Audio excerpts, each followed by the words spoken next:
welcome. We'll give it I'll vamp here for a moment as our room fills up. Thank you all for joining us today. I'm gonna put my earbuds in as I'm talking. Around the world, that's my best somewhat Beyonce impression.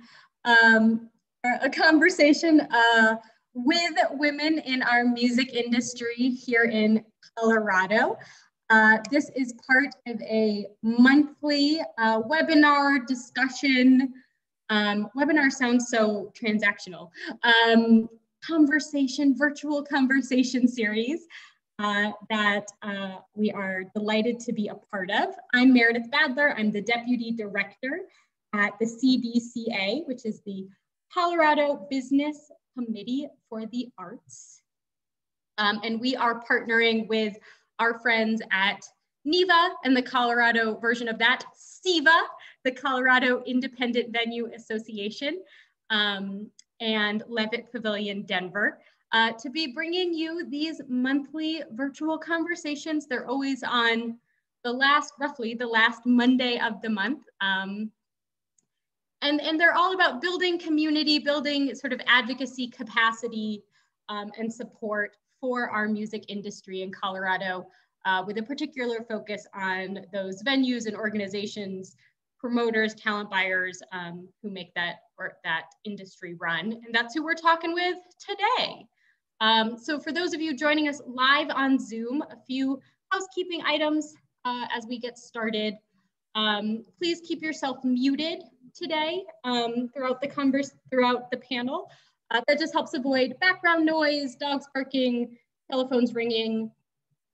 You're welcome to keep your camera on or off, whatever you prefer. If it helps you to focus on the conversation and turn your camera off, that's fine. We know you're there. There's also a nifty video setting called Hide Non-Video Participants. It'll give you a nice clean Zoom screen. But even if you're muted and your camera is off, we want to hear from you. You are joining this conversation because you are part of our music and arts community in Colorado. So go ahead and find your chat box, your handy chat feature, and introduce yourself. Let us know who you are, what you do, maybe where you're joining us from. I know our panelists are joining us from across the Front Range, from the Springs, Denver, up to Fort Collins. So let us know who you are, why you're here, where you're joining us from. We also have closed captioning available. If that is helpful for you, you can turn those subtitles on. And then lastly, we are recording today's conversation, and we'll be posting that on CBCA's YouTube channel a few days after this webinar. So if you're joining us from YouTube, hello to you as well. That I think is all of my notes here. I'm gonna stop sharing my little welcome screen so I can see everybody. We have three amazing panelists here with us today and our terrific moderator. Joining us for the panel, we have Rikki Aston with Live Nation Colorado. Hi, Rikki. Dani Grant, owner and general manager of the Mishawaka Amphitheatre up in Bellevue, Colorado. And Emily Sarpa, talent buyer with the Bohemian Foundation, working specifically with two of their venues. And then guiding us through today's conversation, we have a wonderful moderator with us, Demi Harvey, who is with Indie 102.3, woot woot. So I'm gonna turn it over to Demi, guide our conversation. Again, if you have questions throughout, please put them in the chat. Let's talk about women in the music industry. I'm like, do we cheer? Like, oh, or something like that.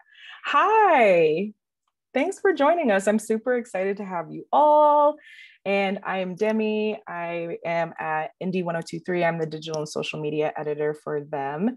And I've been in the music industry in Colorado for almost 10 years. I'm from Colorado Springs, and I've done different music, like digital strategy and marketing for music festivals from Colorado Springs to Pueblo to Black Forest to the UMS here in Denver.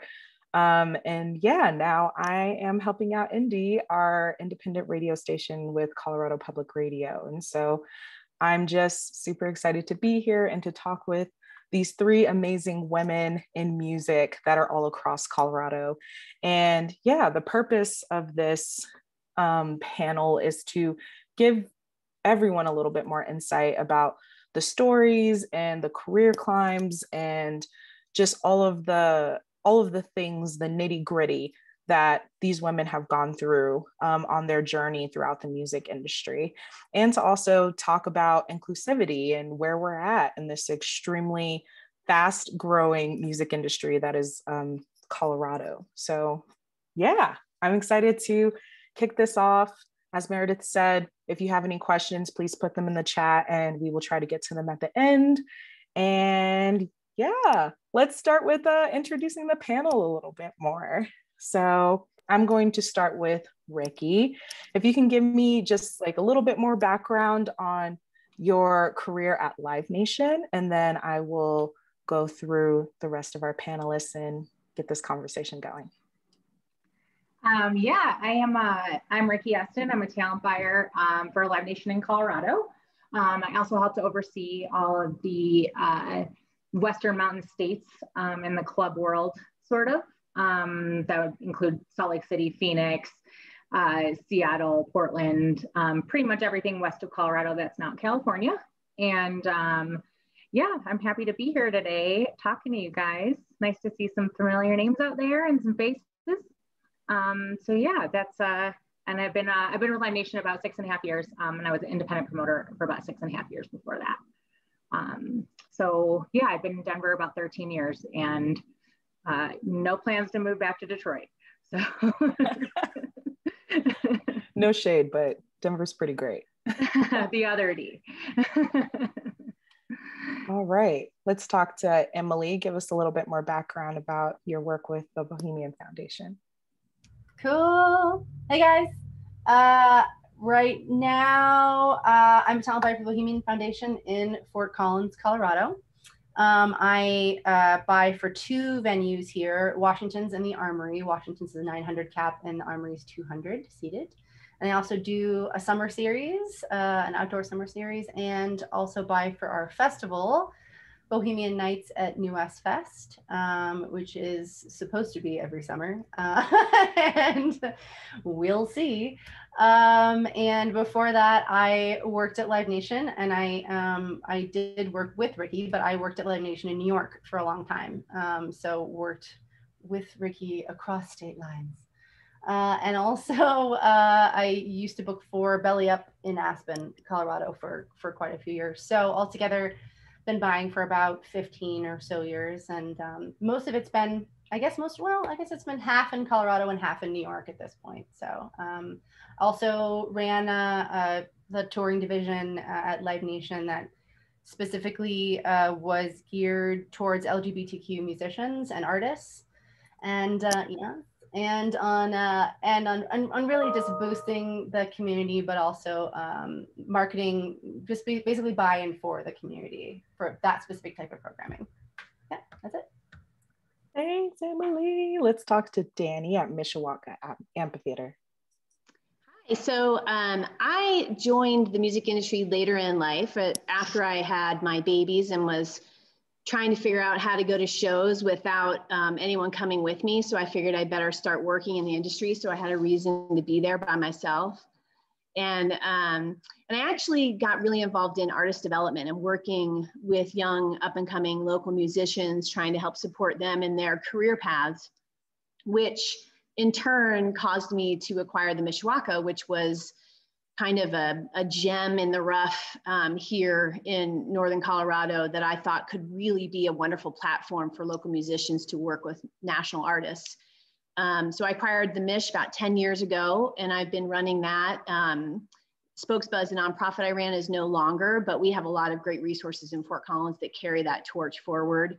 And I've been able to focus on the Mish and also kind of head into a little bit of a different path for me, which is working nationally with Music Policy Forum and doing music policy work and working with venues across the country, cities across the country, trying to figure out how to reopen right now after the pandemic in a program called REVS, which is Reopen Every Venue Safely. And we've been doing that in tandem with NEVA, and have a bunch of cities from across the country that we're learning from and trying to kind of restart ourselves in the industry and do it better, and build back with more integrity, I hope. So thanks. You kind of touched on what I want my first question to be, so that's a good, perfect segue into that. You talked a little bit about your passions and how that has kind of fired your inner burning for the music industry, working with local, small, up and coming artists and nonprofit work. Is that why you got into the music industry in the first place? When, if not, then can you tell me what your start was?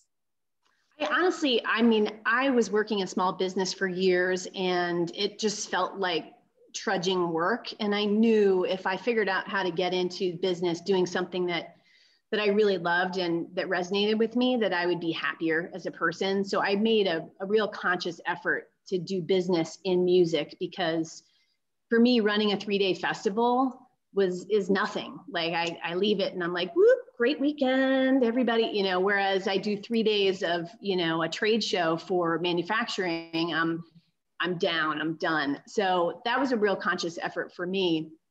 But when I got into the industry, what really propelled me forward was advocating for local musicians. And it's an interesting industry that has a lot of obstacles and, and dark corners. And I think, I'm a mama bear, and I felt like I had an opportunity to help take my business skills and support creatives and try and help them find their way. And that's still kind of what propels me in the industry. And that's why I continue to figure out new ways to get involved like that. But yeah, I had to work in music. It was, it was a calling for me. Thanks. I'll pose kind of a similar question to you, Emily. What was the driving force for you getting into music, and how did you get your start? Well, the driving force was I needed a job because I could no longer travel around the country playing roller derby, which was what I was doing in my early 20s. And I needed something to be able to say to my parents. It's funny that like going into the music business was like an upgrade, like, hey, mom and dad, I've got a real job. I'm in the music business, I'm not like, trying to punch girls' lights out as fast as I can, skating as fast as I can around a rink. No, but really it happened because, I came out pretty young as a queer person, and the best art form, the art form that spoke to me the most was music, and also theater, and actually studied theater. I didn't study anything having to do with music.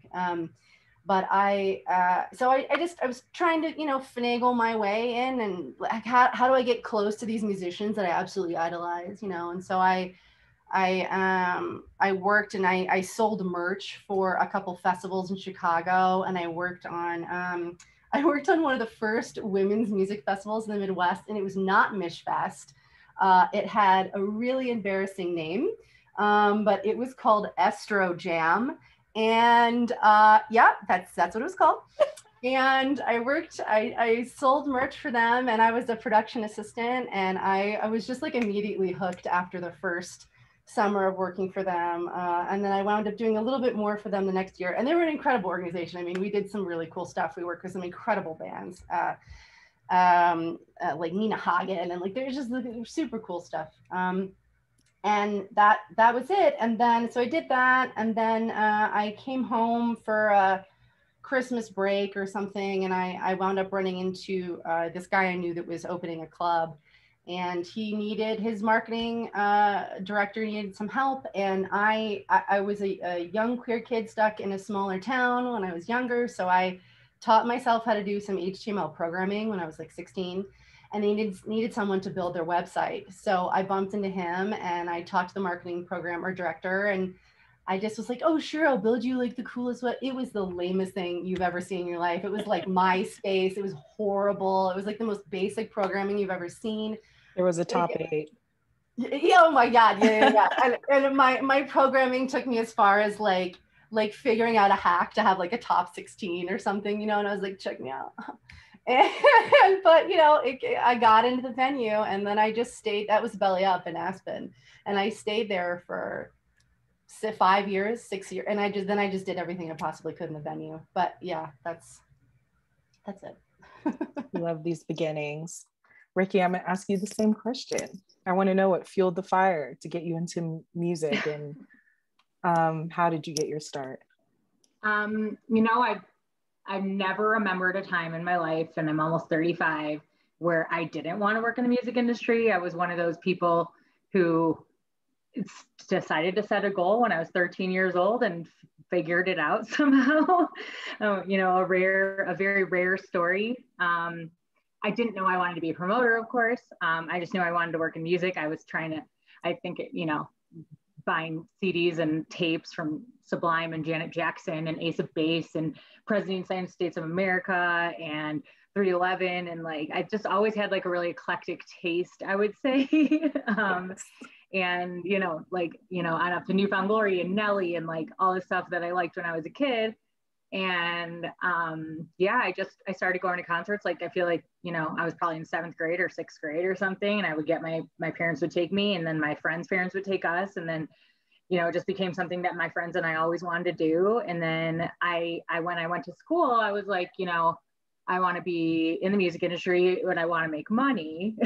So what can I do? And so I was like, oh, I'm going to be an entertainment lawyer, because my dad had a friend who was an entertainment lawyer, and you know, he repped Eminem and worked for those companies and stuff. And I knew that was a job you could have. So I was like, all right, I'm going to be a lawyer. And then I was like, maybe I'll be an agent. I can do contracting and stuff like that too. Then I got to school at Michigan State, and I said, what's the quickest way out of here? Like, I cannot go to 8 years. There's no 7, 8 years of school. There's like none of that. That's not happening. So I started just gearing everything I did towards music, every paper I wrote, everything. But I started in journalism because I thought that was another job you could have in music.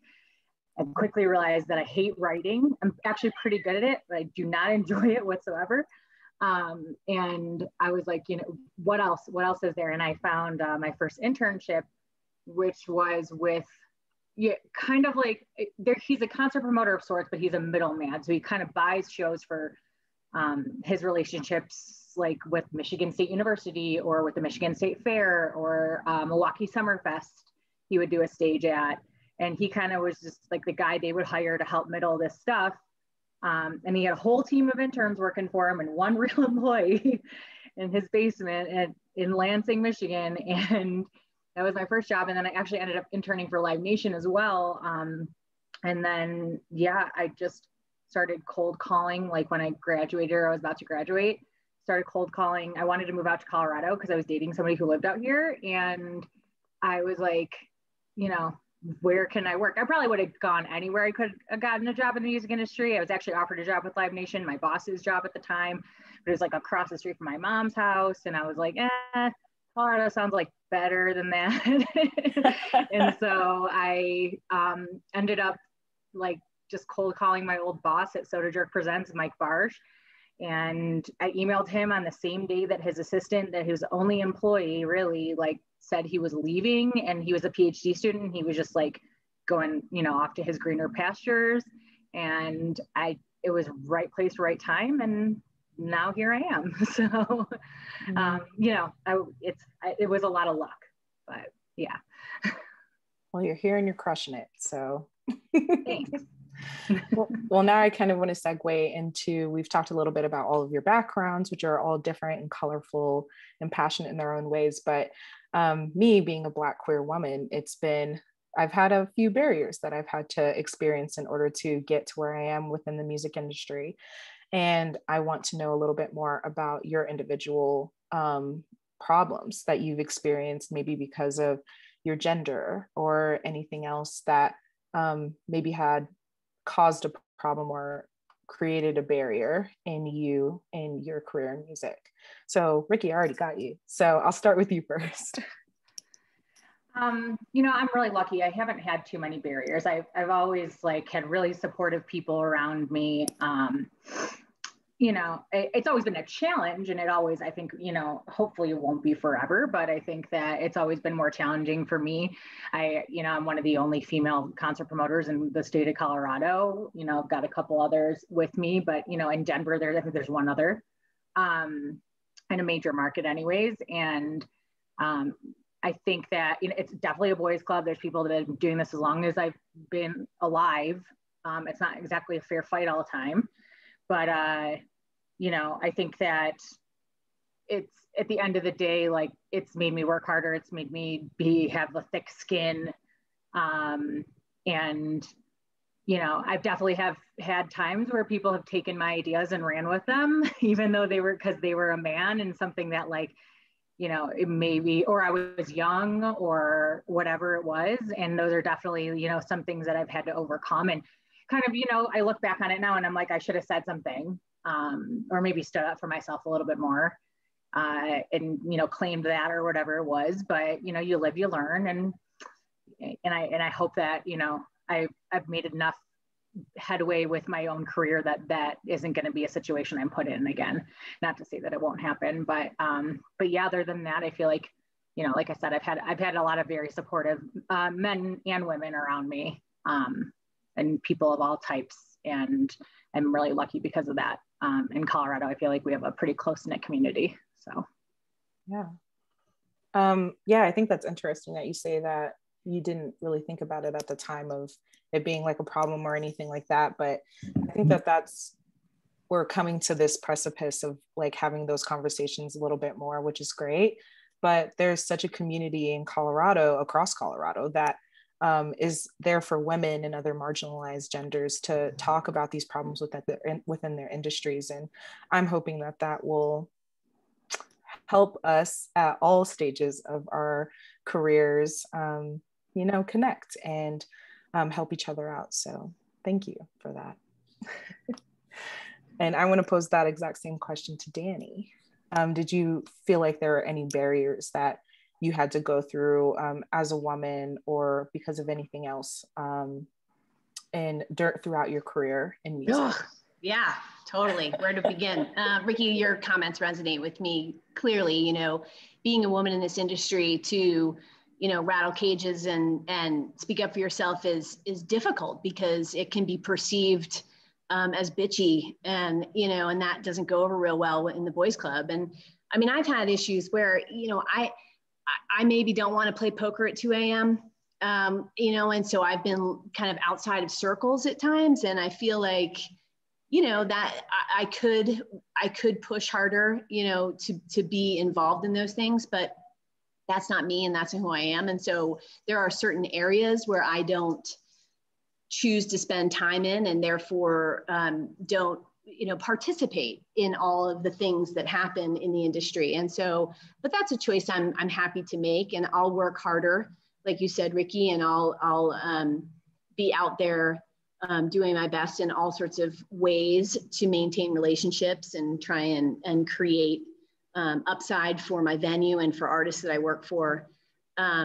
You know, and I've had plenty of meetings where I've been talked over, or I haven't been allowed to finish a sentence. And, you know, it's persistence and it's thick skin. It's, you know, it's something I think that you become accustomed to, and you kind of figure out strategies on how to be heard when you realize that the group might not be wanting to hear you at the time. So, and as I've gotten older, I've gotten less emotional about that. And I've been a little bit more, I think, effective at, you know, finding my space at the table.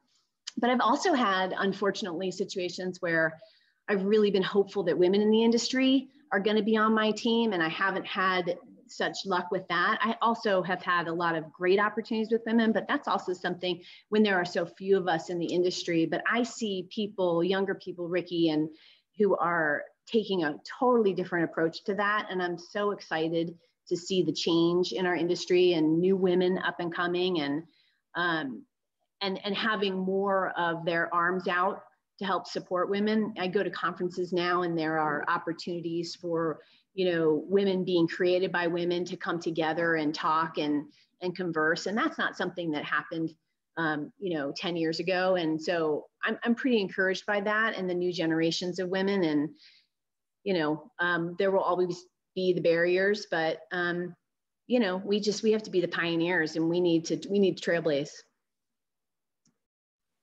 Thanks for that. I also think that that's a great piece of advice for anybody that's in the music industry, especially if you're a woman, is to be adaptable, but not to change yourself in order to grow throughout it as well. Because I feel like I have that experience where you feel like you're ostracized from a group because you don't want to do a certain thing, or you don't want to hang out or whatever.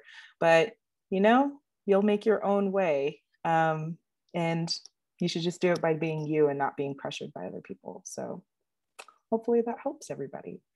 But yeah, let's move on to Emily. I want to hear about your experience as well. Yeah, I definitely hit upon a lot of different roadblocks, I think, as I was starting, but I think that's because, you know, it was different 15 years ago, like Rikki was saying, you know, starting out as a talent buyer, especially being a younger woman. You know, I was in my mid-20s and early to mid-20s. And yeah, I mean, there's a lot of stuff right off the bat that was condescending. I mean, to be perfectly frank, I've been sexually harassed. I have been groped. I have like gone through the gamut of the different experiences I feel like that you can go through as a woman, and just feeling like grossed out, you know, rejected, all of these things. I think as a very out and loud woman, I was walking a really fine line, and I think I still sometimes do walk this fine line, and I think I always will. It's a code switching thing for sure. But I think, you know, walking this line of being like, okay, well, it's a boys club and I can get into this boys club to some extent if I play up some certain part of my queer identity. So like maybe they'll let me in further, and they did.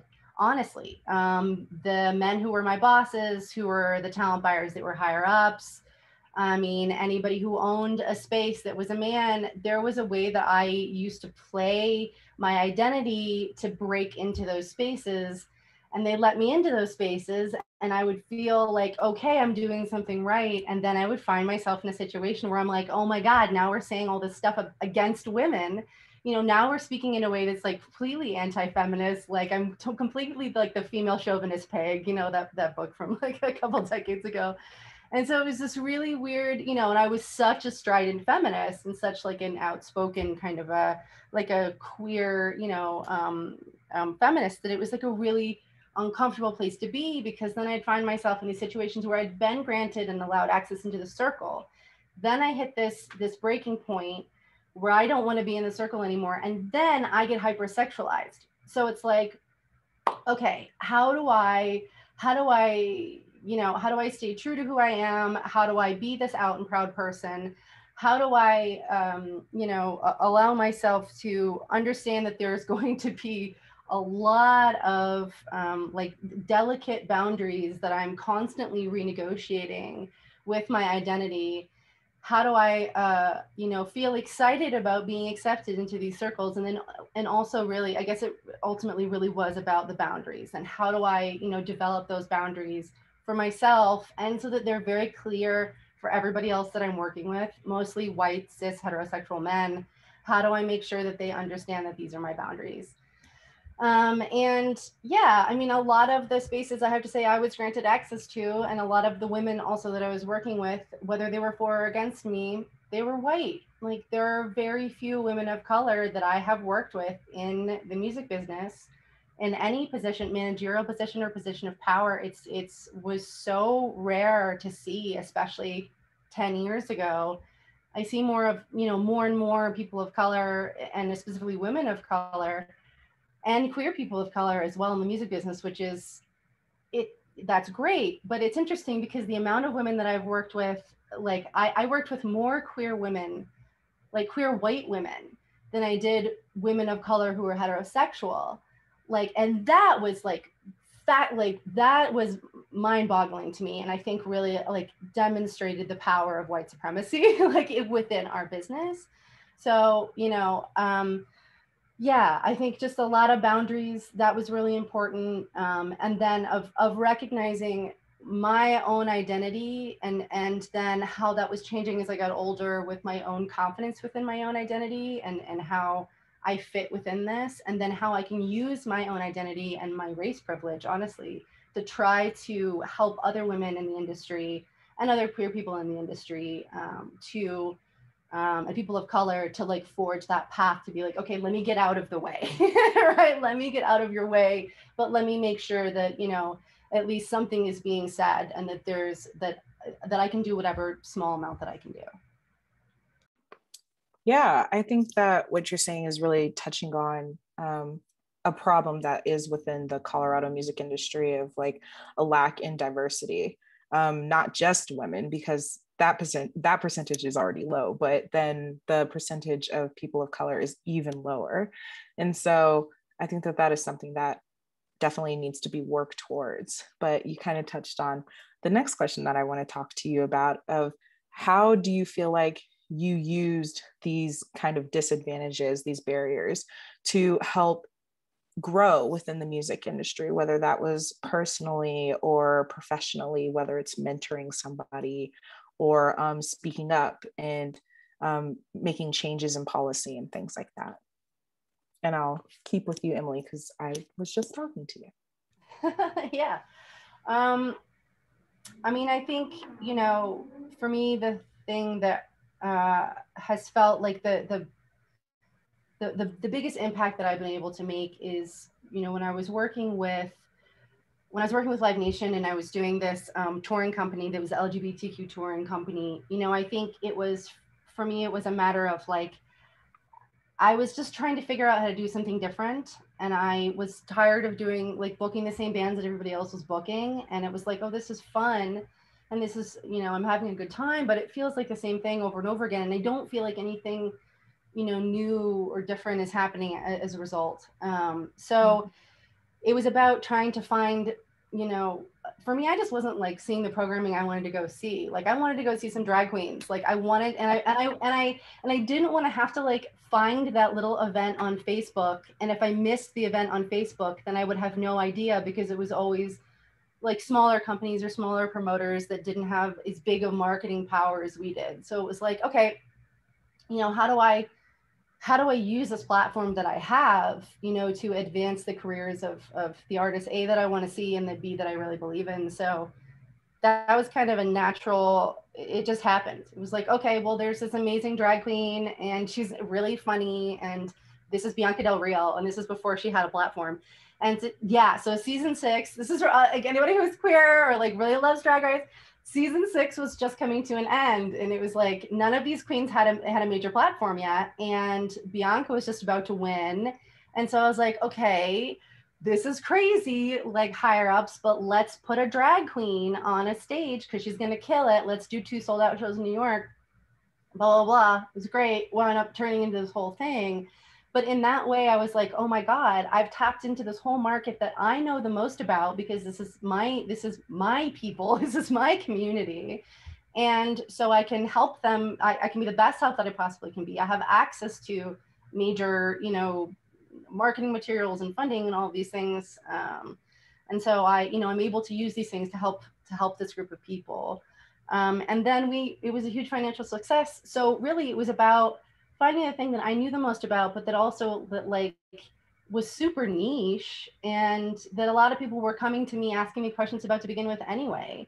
So it was like, okay, there's got to be a way to turn this into a business, and there totally was. And you know, from that point forward, it's been like, okay, how do I take the things that before, maybe when I was younger, I thought that I would have to hide because they're different, and you know, turn them into something that can be really profitable, but also can really help, you know, push the careers of all of these other people forward. So that was the way that I started that, and I feel like I've never really gotten off that that leg horse ever since. So I love it. And Rikki, I'm going to ask you the same question. How do you feel like you channeled those barriers and those problems throughout your career within the music industry and developed them into skills for where you're at right now? I mean, I've always been very strong-willed. So when somebody, you know, pushes back on me or tells me I can't do something, that's just ammo for me to do better. Yes. I've never been one to take no for an answer. I thought my mom was actually going to join this panel. She could have told you.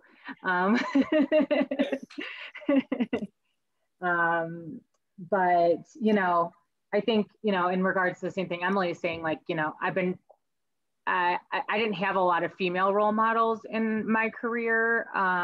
There's a lot of women now, thank God.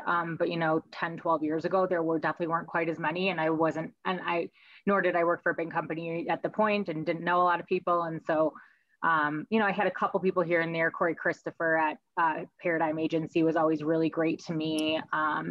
And it definitely, like, you know, when you met somebody, you always connected. But I really try now. I always have people reaching out to me. I always try to make time for a phone call or a coffee or whatever it is, to just try to support. I mean, and at the same time, like, you know, we've hired a lot of people at Live Nation since I've started. We've grown exponentially here, and a lot more females. You know, I try to give everybody a chance who wants one. And it, you know, not everything works out all the time. It kind of sucks because it's like you want to, like, help out, you know, younger women or people of color or whatever it is, or other Jewish women like I am. And not everybody has the same work ethic as you. And so it's always like this challenge to, like, try to put that out there, and also be supportive. And at the end of the day, there's only so many positions in this, like, business. There's, like, the same people stay in their jobs for like 30, 40, 50 years and never retire. And so it's, you know, it's stepping aside, like Emily said, and, like, giving people an opportunity when you're at that point in your life that you can. And, you know, and just putting yourself out there to be an ear for all those people and a contact for anybody that you can. And that's, you know, as I get older, I hope to do more of that, and be more of a mentor, and, you know, continue to also be a mentee and learn from other people and meet new people and all that stuff. So, yeah, I definitely think mentorships for women within the music industry are so important, because, yeah, I had a very similar experience. So there's not very many women. There's not a lot of people to talk to. And that made it feel very lonely and isolating. And so the more mentoring that women in music are doing at different levels, especially these higher up levels, which is really cool. Yeah, I just think that would just encourage so many more people to want to pursue it harder, I hope. Dani, I want to ask you that same question as well. Yeah, it's been a big part of my entire career. I enjoy working with women, and I like the way women work. And so I always try and surround myself with women at the table, because I feel like it propels my businesses forward faster. And I think, you know, I was reading Letitia's comment in the chat, and I think absolutely it's a time for us to really kind of take note of what's happening and where we've been and where we want to go.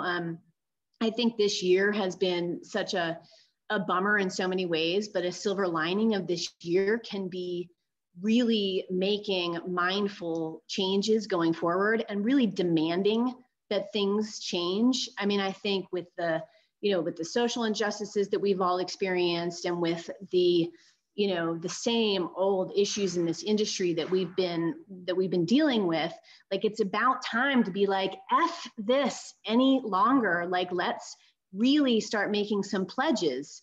Let's really start, you know, if I'm in a position of power and I can generate an opportunity for more women on my stage, or more women, you know, having an opportunity, let's really do that, you know. And you have to have the right buyers in place that make it a priority, and you have to have the right team in place to understand that it's actually very important, and it's not a small task either. So I think we really need to make pledges. You know, this year my team is going through and counting how many women of color, how many people of color, how many women fronted bands, how many women are playing in the bands. And I want to see those numbers, and I want to show my team every day, are we growing them or are we not growing them? And you have to make offers to 10 more that come, you know, one comes, 10 offers, you know, so it's not always a slam dunk. You know, you try and make it happen. It doesn't necessarily happen the way you want it to, but if you don't make that pledge and if you don't really make an effort. So I'm all for, you know, trying to get real loud with all of our fellow business owners, our venue owners, our talent buyers, and just saying enough with the, we'll make an effort. And I want to see your pledges. I want to see your public pledges of how many women and people of color we're going to get moving in 2021, 2022. Sorry, that's a soapbox. Oh my gosh, no, it was great. And on top of that, you already jumped into the next question. It's like you guys are reading my mind, you know? Which I'm going to keep it on you as well, Dani. But I think that domino effect of everybody within the music industry needs to understand equity is so important. And I think you've already kind of touched on what are some pieces that the music industry can get into in order to help hold them accountable to putting more people of color, queer people of color into those spaces. So what are some steps that you think that the music industry should take in order to get there? Whether that's like specifically to what you do or overall? Well, I mean, I think literally, you know, having media in the music industry asking the question of how many women played your stage last year? How many people of color played your stage last year? I want to hear you say that out loud to the public and be, you know, aware of it and have the public aware and let people choose where they want to spend their money and who they want to patronize, you know, because maybe it aligns with their, you know, their hopes for social justice and their hopes for a change in our industry. So, you know, I think that's one way. I'm certainly going to get more publicly vocal about it and maybe publicly vocal about my challenges about it, you know, and trying to put a call in for more women. You know, there's a soundgirls.com. I don't know if you've heard of Soundgirls. It's a national organization that supports and promotes women in the engineering and you know, in the production industry. And, you know, they've been around a long time, but nobody's really heard of it. Like things like that, like trying to make sure we're hiring people out of those organizations and propelling forward some of the nonprofits that are supporting these initiatives and trying to get them, you know, on the front. It's, you know, it's funny, you know, even this panel that we're on, I do panels probably weekly, and, you know, there's a smaller group of people even listening to this panel than I usually see coming out for panels. And I wonder to myself, like, how do we really kind of push men and women in the industry to come hear about this? And you know, we got to shout from the hilltop and demand that changes happen and try and be very thoughtful and very dedicated to those changes, I think. So. Yeah. Thank you so much. Oh, cool. We're getting some more questions into the chat. Don't forget, you can put those in there. We're going to slowly kind of start to go into that. I'm going to ask one more question and then we'll jump to some of your guys' questions. Also, Sound Girls, thanks Meredith for putting that into the chat. So you guys can go to that website and learn more about that organization. Yeah, so I'm going to start with Emily, and this will be my last question. Then we'll ask the audience. The audience will get to ask some questions. But what advice do you have for any women that want to break into the music industry, whether that's what you do specifically or overall? I think kind of a little bit like what I was saying earlier about I think more and more it's good to accentuate difference, because I think that really, it helps. It helps you be noticed. It helps you to, if you have a specific point of view, which we all do, people want to hear it. And I think, you know, I think when I was a younger woman, I thought that I had to work really hard to fit in. And I think a lot of young people think that they have to work, regardless of how they identify, that they have to work really hard to fit in. And I think, you know, the thing that's gotten me more seats at more tables is the fact that I don't, and the fact that I unapologetically don't. And people really want to, yeah, thank you, Dani.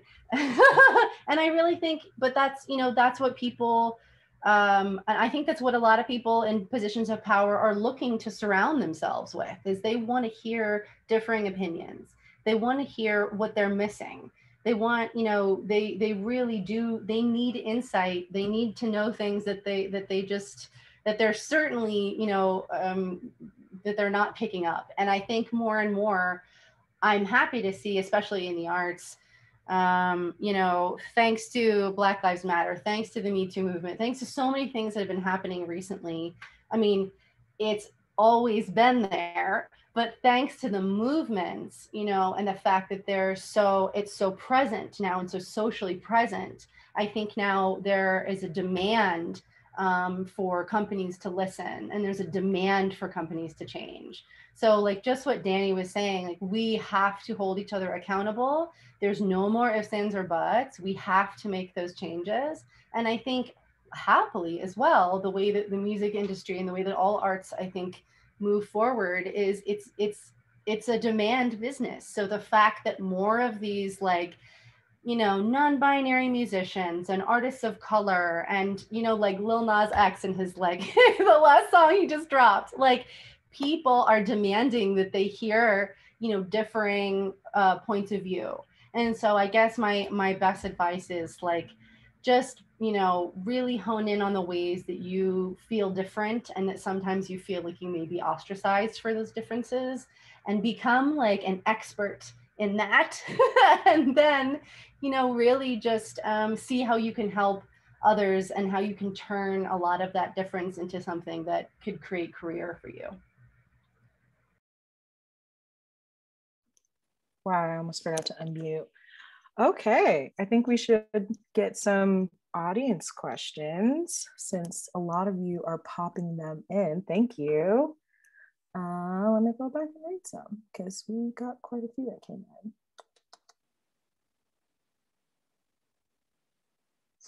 in. Rikki, I think this might be a good question for you. We got a question about how can Denver and the Colorado music industry grow in terms of infrastructure, artist development, publishing, performing rights, any of that kind of stuff.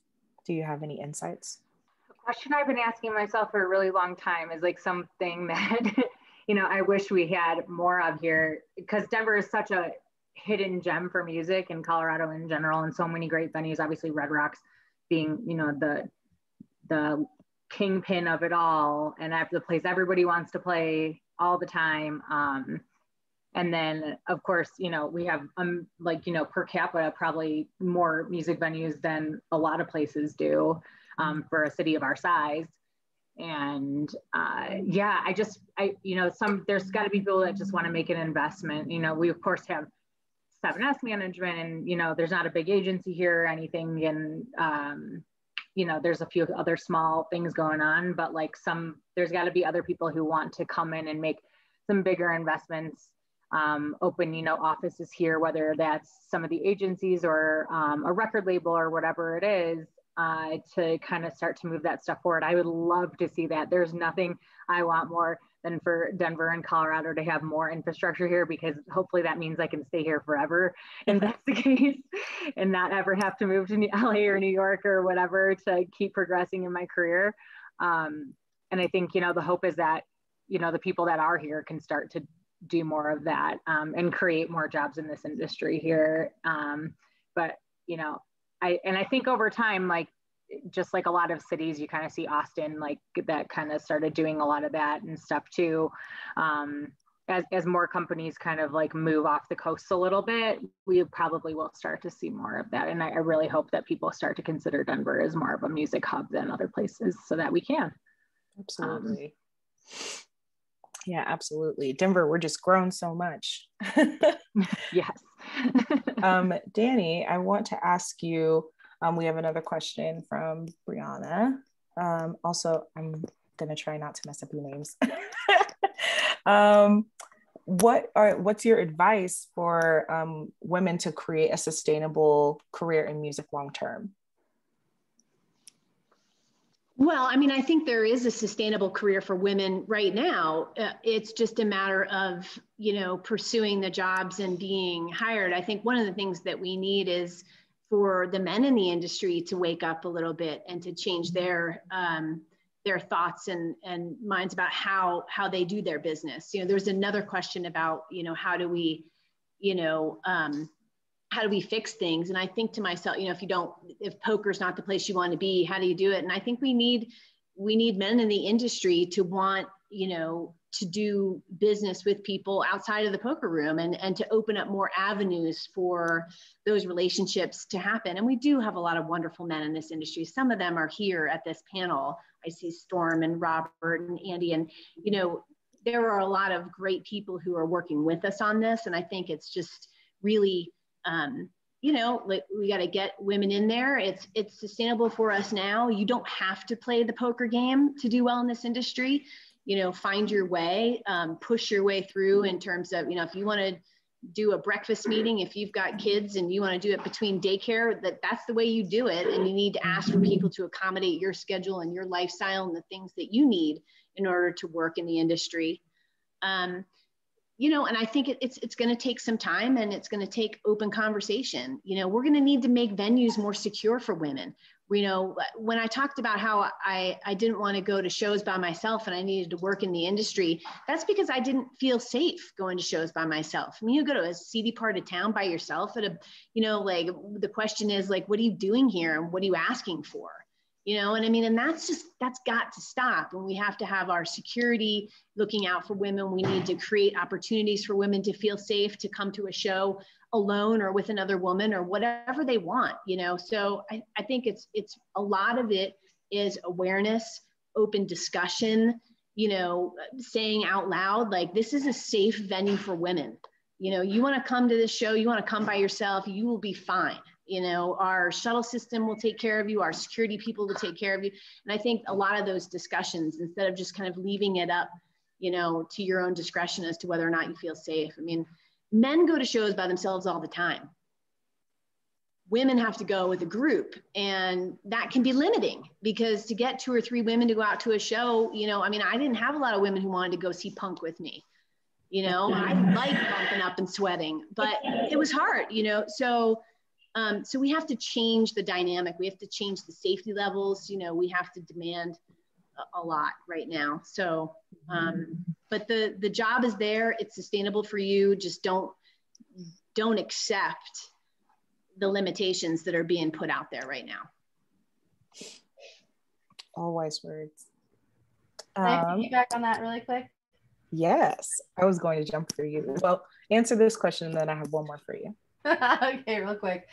So I agree the jobs are there, and I totally agree that we definitely need to make venues safer for women 100%.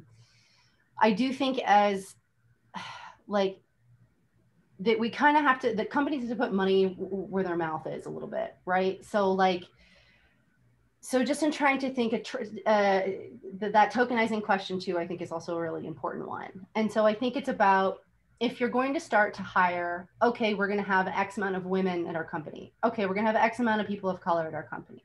Okay, we're going to have, some queer people at our company. If you don't start marketing your company in a way that illustrates to the rest of the world that these things matter to you, that people of color matter to you, that women matter to you, that queer people matter to you, you're going to get in some trouble. If you don't look at your insurance policies within your company and make sure that your insurance covers people of color, women, trans people, queer people, non-binary people.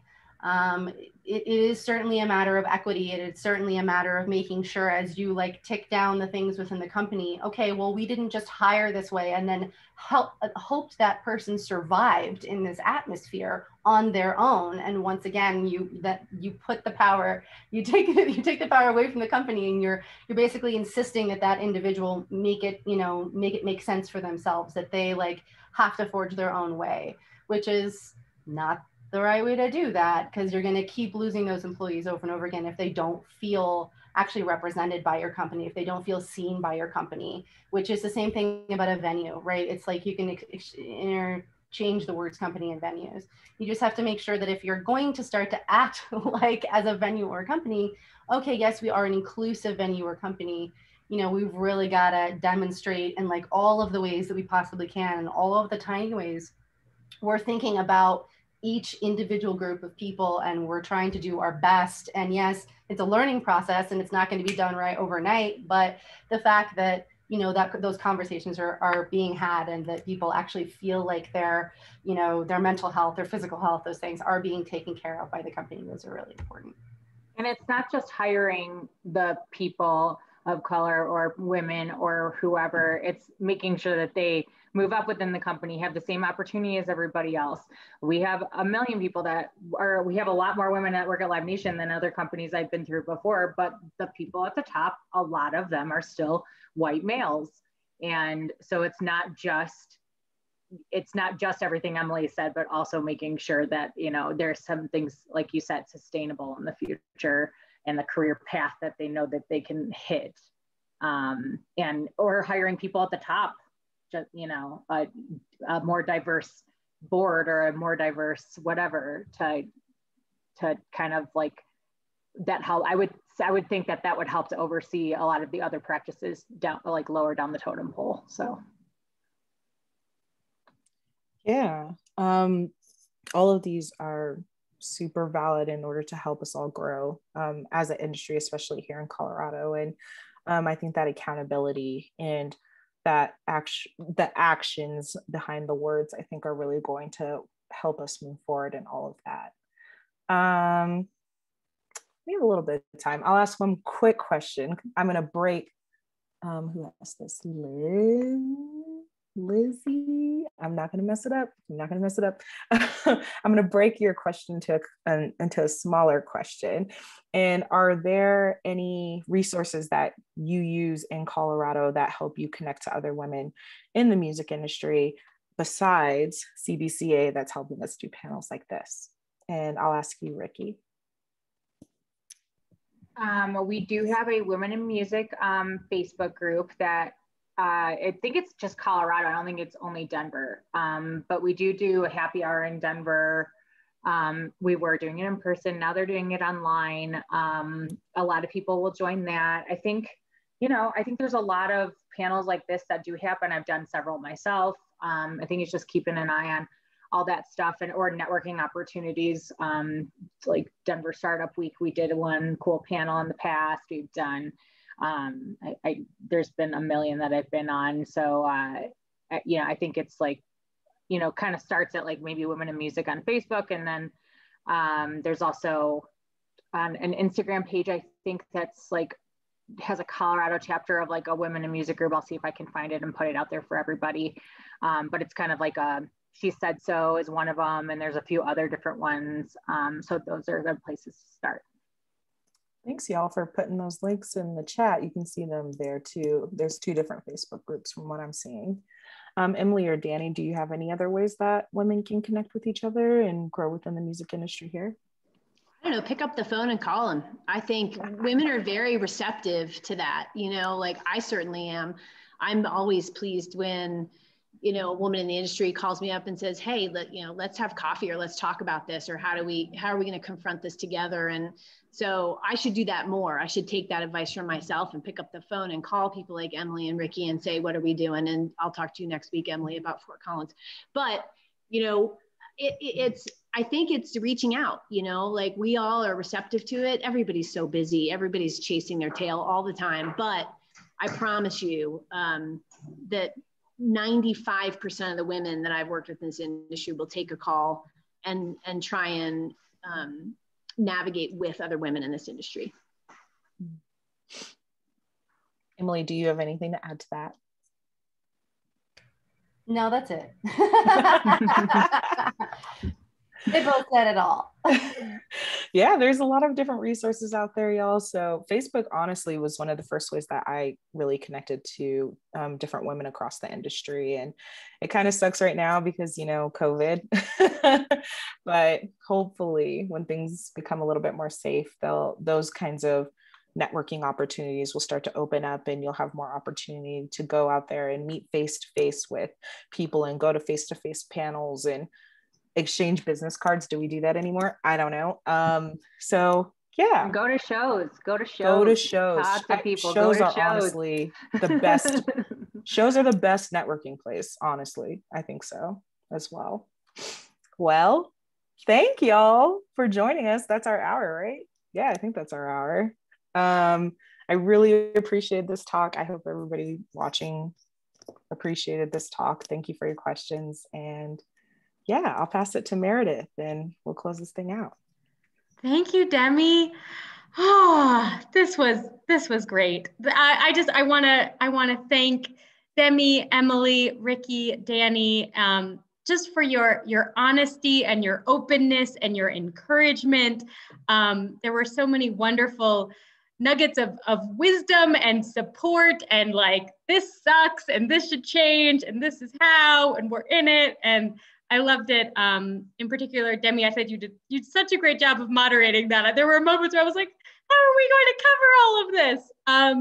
And we really just scratched the surface. So thank you all for this time this afternoon on behalf of CBCA and our partners with CIVA, Colorado Independent Venue Association, and our co-hosts at Levitt Pavilion Denver. Shout out to Jesse and Andy, who I know have been watching and helped put this together. We're doing these monthly, last Monday of the month, covering all sorts of different topics. We were chatting with folks from the Western Slope in February. We had our amazing women's panel this month. Next month in April, we're talking about money. We're talking about funding, how to find it, how to apply, making it rain, particularly right now.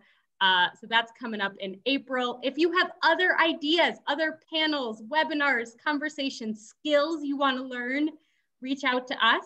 We'll be sending out the link to this recording in the next few days. Oh, I'm tired. I'm going to have a beer. This was a great evening.